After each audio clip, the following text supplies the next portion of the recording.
I can see the Honourable Lady shaking her head.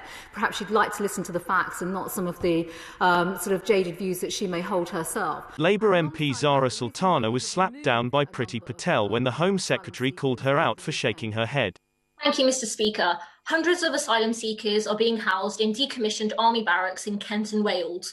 Locked in, residents of the Napier camp in Kent are forced to sleep in dormitories of 28 people. Social distancing and self-isolation are therefore impossible.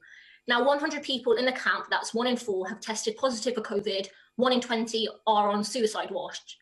These are disgraceful, inhumane conditions, and the Home Office has now belatedly said that it will move those with COVID out of the Napier camp. Will the Home Secretary now respect the rights and dignity of these people, close these camps, and provide good, safe, and livable housing instead?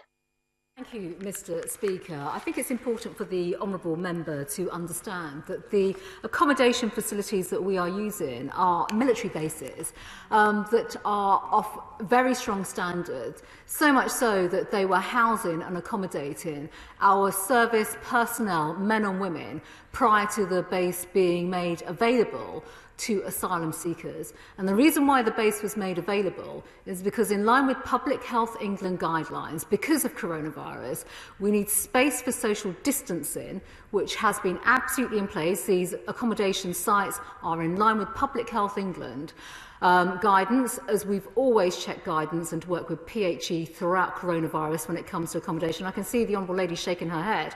Perhaps she'd like to listen to the facts and not some of the sort of jaded views that she may hold herself. And alongside that, the reason why we have removed a number of asylum seekers over the weekend is actually to protect others from catching coronavirus. That is absolutely the right thing to do, because public health and public safety is important. And that, of course, is in line with following PHE guidance.